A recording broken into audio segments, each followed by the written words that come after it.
자, 반갑습니다. 구독자님들.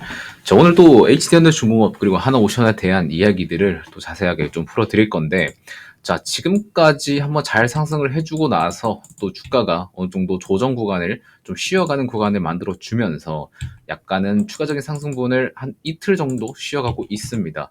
자, 그런 와중에 우리는 또 무엇을 봐야 될까라는 게 제일 중요한 포인트가 되겠죠. 자, 그래서 오늘도 그러한 부분에 대해서 말씀드릴 거니까 영상 집중 꼭 끝까지 해주시고 구독이랑 좋아요도 한 번씩만 부탁드리겠습니다. 자, 바로 본론으로 좀 들어가서 말씀을 드리자면, 자, 오늘은 제가 특별히 좀 자료를 써서 왔어요. 여러분들이 지금 봐야 될 게 어떤 것들이 있는지에 대한 그런 자료를 준비해 왔는데, 각 증권사에서 지금 일단은 현대중공업 중심으로 목표 주가가 연속으로 상승해서 제시가 되고 있습니다. 자, 26일 기준으로는 키움증권에서도 30만 원까지 목표 주가 상향을 제시를 했는데, 지금까지 최근에 나왔었던 증권사별 목표 주가 상향 발표 일자, 목표 주가, 그리고 투자 의견 이런 것들이 나오고 있는데, 보시는 것처럼 밑에서 위로 이렇게 쭉 보시면 되는 거예요. 메리츠증권에서 이제 11월 초 때 26만 원으로 목표 주가 세웠었고, 신영증권에서도 23만 원 세웠다가 갑자기 또 이제 상승을 시켰죠. 얼마 지나지 않아서 한 달도 채 안 된 시점으로 바로 목표 주가 4만 원 뛰어버렸고요. 미래에셋, 키움증권, 다울투자, 하나증권 다양한 증권사에서도 목표 주가를 엄청나게 좀 높게 잡아줬는데, 키움증권 같은 경우에는 11월 12일에 26만 원 제시했었다가 26일에는 30만 원으로 제시를 했습니다. 계속해서 증권사들이 이런 커버리지를 제시를 하고 있는데 계속해서 올려치기를 해주고 있어요. 그만큼 조선산업에 대해서 분석을 해보니까, 아, 지금 이 주가는 싸다, 이 주가는 싸고 최소한 여기까지는 봐야겠다 라고 생각을 하기 때문에 계속해서 올려주고 있는 상태인 겁니다. 저는 계속해서 말씀드리고 있지만 25년도 실적은 따놓은 당상이고요, 26년도도 굉장히 좋을 거라고 생각을 하고 있습니다. 그래서 증권사에서도 계속해서 투자 의견 매수, 목표 주가 상향 계속 발표일자 한 달도 되지 않아서 신영증권 올리고 키움증권 올리고 이런 일이 계속해서 발표 난다고 보시면 되는 겁니다.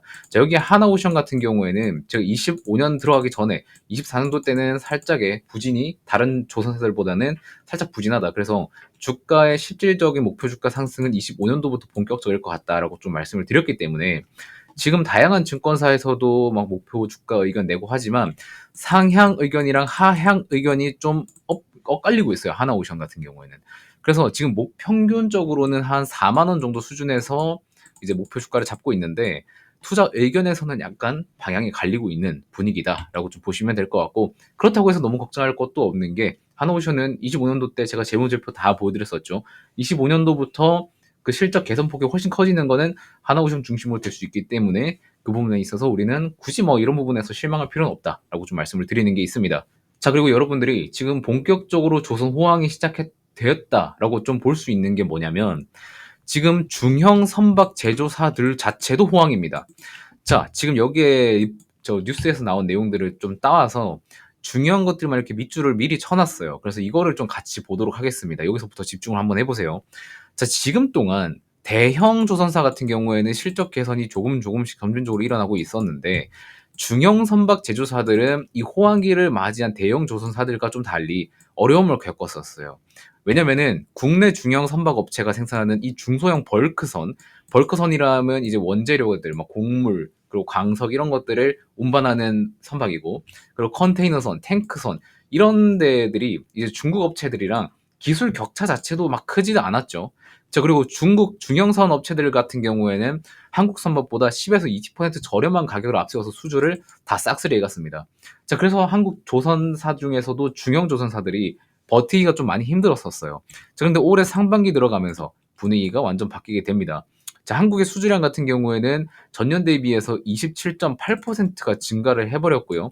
중형 선박을 포함한 전 선형의 신조 성과가 7% 이상 상승을 했습니다. 그래서 중국 선박 건조 비용의 20%를 차지하는 이 후판 가격 자체도 오히려 하락을 하면서 이 중형 선박 업체들의 수익성이 굉장히 크게 올랐었는데, 자, 이거를 말씀드릴게요. 자, 한국에 있는 대형 조선사들 그리고 중형 조선사들 이렇게 두 개가 있잖아요.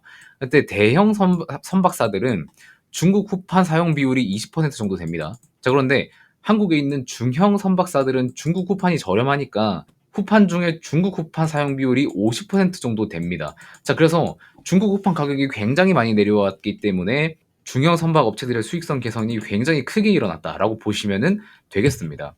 자, 그래서 한국에 있는 중형 선박사 어떤 것들이 있나 한번 봤는데, 중형 선박 건조 분야에서 세계 1위는 명불허전 HD 현대 미포고요. 현대 미포 자체는 2분기에 분기 기준으로 흑자로 돌아섰고, 그리고 한국에 있는 지금 워크아웃 절차에 돌입했었던 대선조선 같은 경우에도 3분기 누적 877억 원에 달했던 영업 손실을 올 3분기에는 114억 원까지 손실 줄였습니다. 자, 그리고 최근에 주가가 좀 잘 나가지고 있는 HJ 중공업 같은 경우에도 3분기 누적 영업이익이 53억 원을 기록하면서 지난해 같은 기간 1272억 원 규모였던 적자를 다 개선을 해버렸습니다. 또 그리고 지난 2022년 때 33억의 영업이익을 기록했었던 대한조선 같은 경우에는 상반기에 579억 원의 영업이익을 거두면서 굉장히 큰 상승폭을 보여주고 있죠. 자, 그래서 대한조선 같은 경우에는 상장 준비에도 속도를 좀 붙이고 있습니다. 지금 호황이 찾아오고 영업이 너무 잘 되다 보니까 상장까지 준비하고 있는 중형 선박사들이 있습니다. 자, 그래서 과거에 우리가 반도체 사이클 싹 돌아왔을 때 반도체 소부장들도 수익성 같이 개선됐었죠. 이런 것처럼 조선 기자재들의 수익성도 개선이 되고 있고, 심지어 중형 조선사들의 수익도 개선이 되고 있는 게 숫자로 실제로 찍히고 있습니다. 즉, 그래서 이런 것들을 봤을 때 조선 호황은 이미 시작이 되었다고 여러분들 지금 보셔도 무방하다고 계속해서 말씀을 드리고 있는 거고요. 자, 그래서 지금 이것뿐만 아니라 일단 위에 대형 선박사들도 개선이 되고, 밑에 중형 선박사들도 개선이 되고, 그 밑에 있는 피팅 밸브 기자재들도 다 수익성이 개선이 되고 있어요. 자, 그러는 와중에 함정 수주전은 계속해서 나오고 있습니다. 저번에는 캐나다 나왔었는데 이번에는 이집트 잠수함이 나오고 있죠. 자, 이집트 잠수함 같은 경우에도 노후 잠수함 4척을 다시 이제 발주를 하려고 추진을 준비 중에 있습니다. 그래서 여기에 있는 후보 기업으로는 HD 현대중공업, 하나오션, 독일의 TKMS라고 해서 티센그룹이 하나 있고요. 프랑스의 나발 등이 거론이 되고 있습니다. 이 4개의 조선사들이 참여를 할 것 같은데, 이집트 잠수함 같은 경우에는 독일, 프랑스 기업들이 시장을 장악을 했었거든요. 그래서 이 기업들이 경쟁 상대로 이제 우리 현대중공업과 하나오션이 들어왔다라고 보시면은 될 것 같습니다. 총 6조 규모의 수주전이고요. 독일 티센그룹이 예전에 이집트 잠수함 인도 이력이 있기 때문에 좀 빡센 경쟁자라고 좀 보고 있지만, 그래도 이번에 HD 현대중공업의 기술력과 하나오션의 건조 능력 이런 것들을 합쳐서 원팀으로 수주전에 참가를 하게 된다면 수주 규모는 나눠받고 능력은 더 키울 수 있는 아주 메리트 있는 구조로 갈 거기 때문에 이번에 독일과 프랑스를 제치고 수주를 따올 수 있는 기대감도 추가되었다라고 좀 보시면 될 것 같습니다. 자, 일단은 이 팀 코리아 원팀으로 뭉쳤다는 게 굉장히 의미 있는 성과죠. 예전에 이제 호주 호이암 같은 경우에서도 이제 현대중공업이랑 하나오션이 따로따로 나갔었고, 일본도 원팀으로 나갔었고, 독일이었나요? 독일 쪽도 원팀으로 나왔었던 걸로 기억을 합니다. 자, 이렇게 원팀으로 꾸린 선박사들한테 우선 협상자 권한을 부여해줬고 최종적으로 일본으로 갔지만, 발주하는 입장에서는 이렇게 원팀으로 나오는 거를 굉장히 선호한다는 거 우리는 알 수 있고, HD현대랑 하나오션이 화해를 하면서 이제 팀 코리아 쪽으로 글로벌리하게 뻗어나가고 있기 때문에 이러한 부분에서 수주 능력이 훨씬 더 증가되지 않았나라는 기대감도 가지고 있습니다. 자, 그리고 이집트뿐만 아니라 우리가 알고 있는 폴란드, 캐나다, 그리고 미국 쪽으로 플러스 미국 쪽으로도 나올 수 있는 약간 이런 기대감들을 계속해서 가지고 있기 때문에 지금 오늘과 같은 뭐 이런 잠깐의 조정 같은 거, 이런 시세 흐름이 나오더라도 여러분들 이제 꺾이는 거 아니냐 이런 생각 굳이 안 하셔도 된다. 그리고 심지어 주가가 내려오게 되면 제가 뭐라고 했었죠? 추가로 더 담아봐도 된다고 말씀드렸고, 이 담아서 25년도까지는 충분히 우리가 가져갈 만하다고 이야기를 드린 바도 있죠. 그래서 현대중공업 같은 경우에는 주가가 뭐 더 내려올 수도 있겠죠. 시장에서는 항상 주목받고 있는 종목들이 올라오려고 합니다. 근데 조선이 매일매일 주목을 받을 수는 없기 때문에, 그리고 조선뿐만 아니라 다른 종목들도 다 매일매일 이슈가 새로 나오고 맨날 시장에서 주목받을 수는 없기 때문에 항상 이렇게 주가는 파동을 그리면서 갑니다. 자, 이렇게 상승 나올 때는 어떤 이슈가 발생을 하고, 이렇게 하락 구간에는 조용했다가 다시 올라올 때는 또 이런 어떠한 이슈를 붙이고 올라옵니다. 그리고 나서 또 조정받을 때는 또 조용하게 내려와요. 이러한 사이클이기 때문에 여러분들 지금 이때 트럼프 이슈로 올라갔었죠. 그리고 나서 지금 또 다른 이야기가 없으니까 좀 조용해지니까 또 주가 조정이 나오려고 하고, 이때 차익 실현할 사람들은 하고 떠나는 거고, 나중에 또 이슈가 들어오면 여기서 또 상승을 할 수 있다는 말씀을 드리는 겁니다. 그래서 현대중공업이랑 하나오션은 앞으로도 나올 이슈들이 굉장히 많기 때문에 제가 계속해서 보유 포지션을 권장드리는 이유도 이것 때문이라고 말씀을 좀 드리겠습니다.